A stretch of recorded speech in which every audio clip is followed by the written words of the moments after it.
এখানে মিশ্র অনুপাত বার করতে বলেছে। মিশ্র অনুপাত মানে হচ্ছে পূর্ব পদগুলির গুণফল, মানে এটা ইন্টু এটা ইস টু দিয়ে লিখব উত্তর পদগুলির গুণফল, মানে এটা এটা আর এটা গুণ আকারে।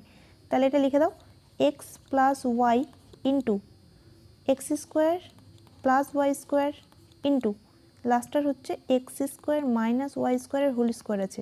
ঠিক আছে, এবার অনুপাত দিয়ে উত্তর পদগুলো, মানে এক্স মাইনাস ওয়াই ইন্টু এখানকার হচ্ছে এক্স প্লাস ওয়াইয়ের whole square into X to the power 4 minus Y to the power 4। এবার এই দুটোতে কিছু গুণ করব, কিছু ফর্মুলা ফেলবো, করে করে সবগুলো কেটে যাবে। ঠিক আছে, তো এই গুণগুলো করার মানে ইচ্ছা মতো করতে পারো, এটাকে ধরে করতে পারো অথবা এগুলোকে ব্রেক করে করতে পারো। তো আমি যে কোনো একটা মেথডে করছি, ক্লাসে যেভাবে করেছি সেটার সাথে নাও মিলতে পারে। ঠিক আছে, তাহলে এখন এটা লিখে দিচ্ছি এক্স প্লাস ওয়াই। এবার এখানে x square plus Y square আছে, লিখলাম। আচ্ছা, এটাকে দুটোতে ব্রেক করে দিচ্ছি। ঠিক আছে, এখানে মাথায় 2 আছে, মানে দুটো আলাদা আলাদাভাবে লিখতে পারি। তাহলে x square minus y square into x square minus y square হয়ে গেল। অনুপাত দিয়ে পরেরগুলো এখানে লিখছি। এখানে এক্স মাইনাস ওয়াই আছে, এক্স মাইনাস ওয়াই। আচ্ছা, এটাকেও দুটোতে ব্রেক করছি, কারণ এখানে দেখো এক্স প্লাস ওয়াই আছে, দুটোতে ব্রেক করলে একটা কেটে যাবে। ঠিক আছে, তাহলে x plus Y into x plus y লিখছি।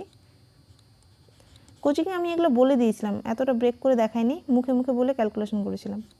আচ্ছা, এটা যা আছে তাই রাখছি, x to the power 4 minus Y to the power 4। এবার দেখো কী কী ফর্মুলায় পড়ে।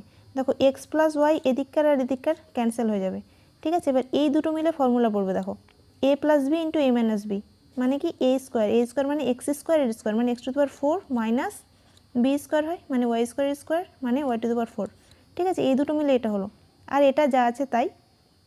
তাহলে x square minus y square রেখে দাও ইস টু। এবার এই দুটো মিলে আবার ফর্মুলা পড়বে a plus b into a minus b, মানে এদিকেও হয়ে যাবে x square minus y square into এটা যা আছে তাই x to the power 4 minus Y to the power 4। এবার দেখো দুদিকেই সেম সেম চলে এসছে, তাহলে এটার সাথে এটা কাটবে, এটার সাথে এটা কাটবে, তাহলে এদিকে পড়ে থাকলো 1, এদিকেও পড়ে থাকলো 1, তাহলে 1:1, মানে এটা হচ্ছে সমানুপাত নাকি? হ্যাঁ, আচ্ছা কিছু বার করতে বলেনি, এটাই হবে অ্যান্সার।